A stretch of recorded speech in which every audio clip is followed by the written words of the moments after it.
Hey, good morning, everybody. This is our new format for our monthly newsletter. Rob and I just wanted to switch things up and come to you from our homes where everybody is today and just have a quick conversation about what's going on in the market and what we've seen in the last month for New York City real estate. Hey, Rob.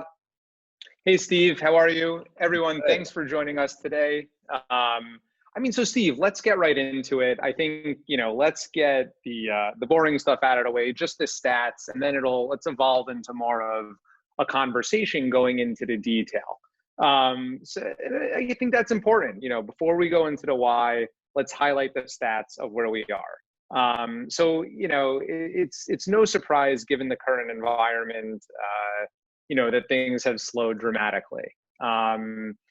I think what's important for people to realize is pre-COVID, supply was falling faster than demand, and we were starting to see signs of a recovery. Exactly. The buyer's market we were in was flattening. Obviously that timeline will change now, but I think that's important to note. So just some quick stats.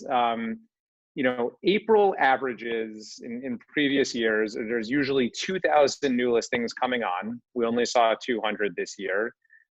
April on average sees close to 1,000 contracts, new contracts signed. This April we had 197.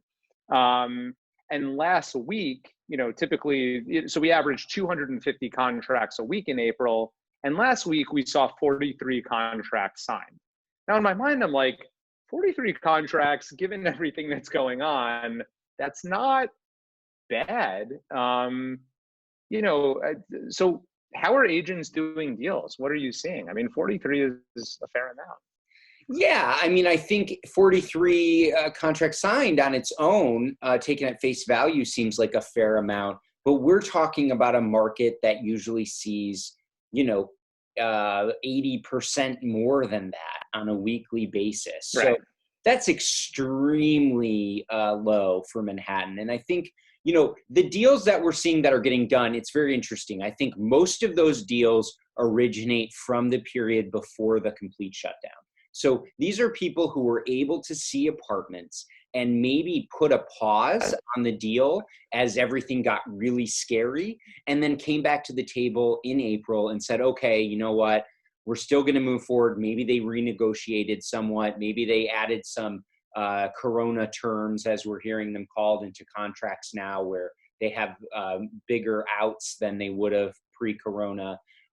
So I think that's the contract sign that you're seeing. I don't think what we're seeing in the market with virtual tours and, virtual showings, that's not going to close a lot of deals. I think it's a great way to show people an apartment, a first look, maybe help them narrow the search down, but people are still going to have to come and see those apartments. So you brought up a good point about negotiability. I think it's something that we've been reading about, we've been talking about. What are you seeing in terms of for people that are trying to renegotiate their deals? And then also, if I'm bidding, we're seeing a lot of people go after properties right now, opportunistic buyers. So what are you seeing with people trying to renegotiate, and what are you seeing with opportunistic buyers that are going in 30-40% below an asking price? I mean, I think our personal experience over the last 6 weeks is a good barometer for the market, given the type of deals we do. Everything from $500,000 studios to, 10 million plus penthouse large apartments. And so the snapshot of the deals that we've been working on or trying to get over the finish line and close is a good example of that. And what we're seeing is, if we have buyers who want to renegotiate, maybe try to renegotiate, most aren't getting anywhere with that. They're really, by and large, and I'm hearing this from a lot of other agents, by and large, deals are happening at the prices they were already agreed upon. Very rarely, if a seller is incredibly desperate and it absolutely needs to sell and the buyer has a valid out, they will renegotiate in order to keep a deal alive. But that's few and far between. I think it's probably, the stories people are hearing are probably a little bit more overblown. But I mean, there's definitely a lot of renegotiation happening. But it's just, I think it's a tactic. And in cases like in our own deal flow, we've seen, where we've really pushed back, and the deals now are actually starting to move at those pre-corona terms without renegotiation. But it is happening. It's a function of the market right now. And then on the buyer side, the buyer that's out there right now is the kind of buyer that comes out when there's blood in the streets. They think they are going to get the 20 to 40% crazy discount. The reality of it is they can make as many offers as they like. There are very few sellers that are going to accept those kind of offers unless, again, they're desperate and they really need to sell. Most sellers aren't so desperate at this point, and most of them are looking towards the next couple months and saying, you know what, well, let's wait and see. And I think that's what you see a lot of time in the Manhattan market. You don't have a lot of crazy desperate sellers all at once because a lot of people in Manhattan can afford to carry their apartments. They're not in an incredibly desperate situation. And so supply is down. Right? Yeah, supply is down. Good point.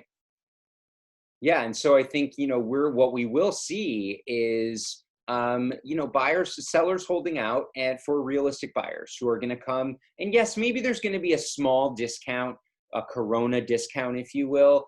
I don't think it's going to be massive. I think we're more in the lines of the kind of maybe 5 to 10%. And that's really market dependent. So depending on the neighborhood, the price point, the size of the apartment. But I think we're not going to see the big drops in pricing that some people have been forecasting. And I think over just the last week alone, you and I have seen this. We've been seeing a little bit of an uptick just in terms of inquiries on our listing. Yeah. We've seen more activity from agents. I've had more conversations with buyers that are beginning to pick up their search again. So we are, I think people are adjusting. They're adjusting to this new environment, and we are starting to see an uptick in activity. Yeah, I would say for sure what we're seeing as of this week is people realizing that the world is going to go on and that life has to go on. There are people who need to make purchases, need to sell, and they're going to move forward. And the inquiries we're starting to see again, which has definitely been an uptick just in the last week of April, is a really good sign of that. Yeah, I agree. All right, so I found my place. I got a deal on the table. I know a lot of mortgage brokers I talk to, they've never been busier, right? I mean, they are doing refis all day long. Tell me a little bit about what's going on in the mortgage industry. What can I expect? What's going on with rates? And how are they working to move deal flow along? Yeah, I mean, I think the mortgage industry is very interesting right now. In New York City, which is really all we can really speak to in terms of what's going on.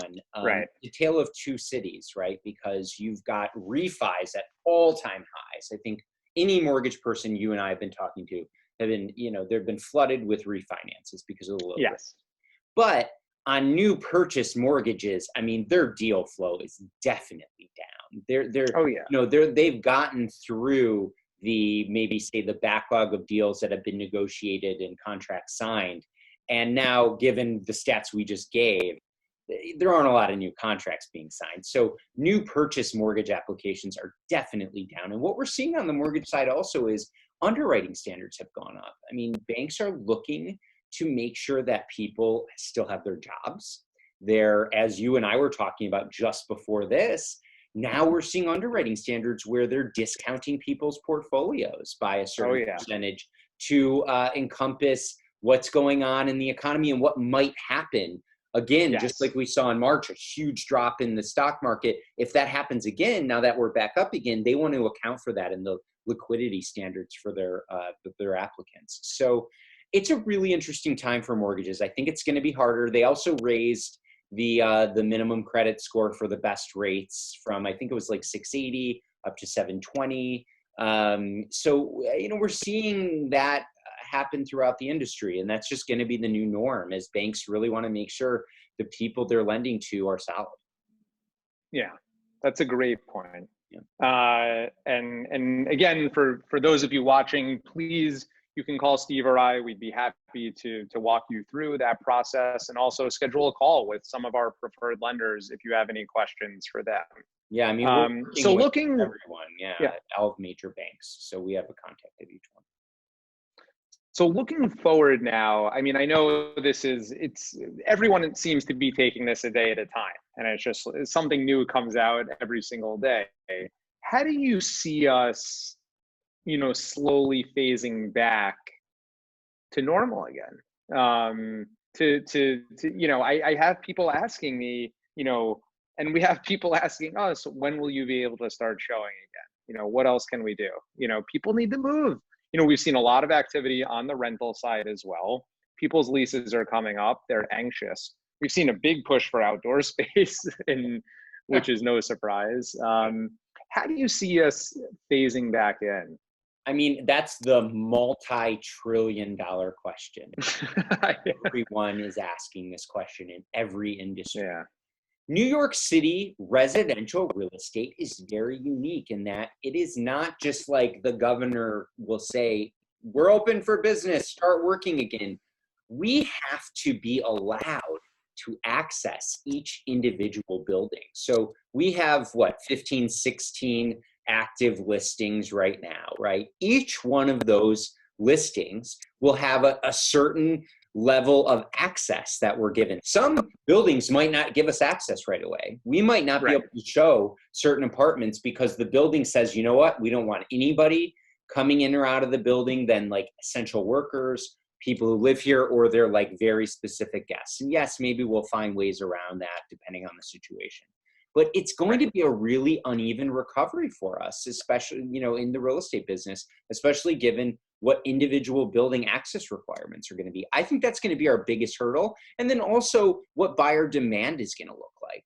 I think we are going to have a category of people who have been sitting in a small apartment or an apartment they don't like, quarantined for 2 months, and they're like, get me out of here. I need to get me out of here. Right. Like I need to get into something bigger. Or I also think we're going to see a level of an exodus from New York City. There will be families who I think were on the fence about space and about leaving the city and going to the suburbs.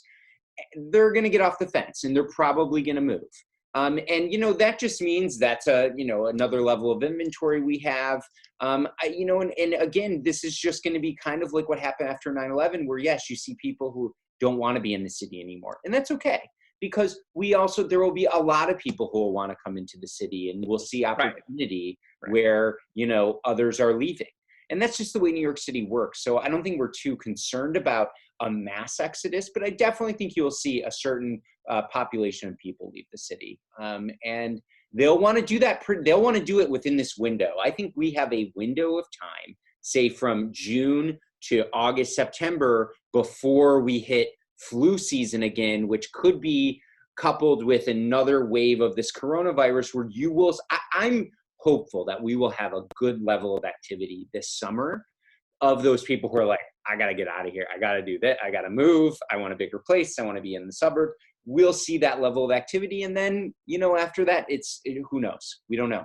No one has a crystal ball. And my mom, who's an agent in Westchester that I mean, she has already seen a big uptick. She has spoke with several buyers that, are living in Brooklyn right now, living in Manhattan, that are looking to make the move to Westchester County. But to your point, I also think we will have, maybe that means prices will come down and it'll be more affordable. It'll be more affordable for other people to move in. So, with that said, I'm asking you difficult questions here.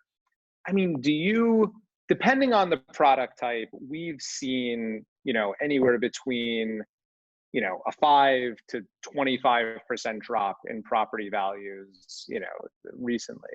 I mean, moving forward, do you think that trend will continue? Again, I know I'm asking you a very difficult question, but what do you see and what do you think will happen with property value? I mean, I think it's a really interesting question because New York City has been in a downturn for 2-3 years now. So we've seen those property values, as you say, they've come down already.